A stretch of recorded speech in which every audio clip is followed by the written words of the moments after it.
សួស្តីបងប្អូននេះគឺជាធុងចំចលៀនក្រហមរបស់ខ្ញុំសម្រាប់ពុកម៉ែបងប្អូនដែលគាត់ស្រឡាញ់ការដាំបន្លែដាំអីជុំវិញផ្ទះអីតិចតួចអីបងប្អូនអាចចំចលៀនក្រហមដើម្បីផលិតជាកប៉ុកដាក់ដំណាំទៅក៏ល្អដែរបងប្អូនដោយសារចលៀនក្រហមនេះពេលយើងចំវាទៅយើងធ្វើបានអត្ថប្រយោជន៍ច្រើនគឺពិសេសគឺជាកប៉ុកដែលយើង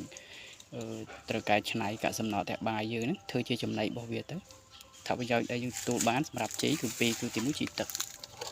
ដែលហូរចេញពីធុងហ្នឹងមកហើយមួយទៀតគឺអាចបោះចលៀនបងហើយជីកប៉ុកអាចចលៀនយើងអាចប្រមូលវាយកទៅដាក់ដំណាំបានគឺបងអាចចំក្នុងផើងនេះខ្ញុំចេះមកធុង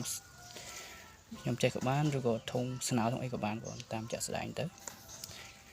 សម្រាប់ខាងខ្ញុំនេះគឺមានលក់ពូជចលៀនក្រហមហើយនឹងប្រឹក្សាបច្ចេកទេសក្នុងការចំចលៀននិងការផលិតជីកប៉ុកអាចចលៀនបងទីតាំងខ្ញុំនៅស្រុកប្រស័យខេត្តព្រៃវែងលេខទូរស័ព្ទទទួលគឺ3ខ្សែគឺទី1 088 62 13 800 096 41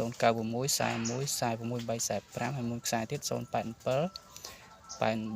45សម្រាប់ពូជគឺខ្ញុំអាចផ្ញើបាន25ខេត្តក្រុង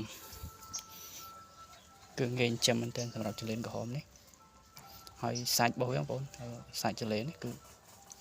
ចំណីល្អណាសម្រាប់មាន់ទាត្រីណាព្រោះសារវាមានប្រូតេអ៊ីនខ្ពស់ដែលធ្វើឲ្យមាន់ពិសេសទាកាប៉ាគឺដុះរោមល្អមែនទែនសម្រាប់ពុកម៉ែបងប្អូន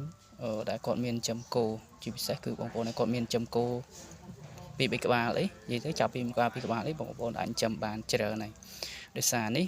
ករណីដែលយើងមានចំគោត្រឹម3 4ក្បាលអីយើងអាចចំវាត្រង់ទេធំដើម្បីផលិតជីកប៉ុកដោយសារវាស៊ីអាចគោនិយាយទៅលេខមុខសត្វតែមិនតែផ្ដល់ឲ្យគោលេខមុខសត្វជា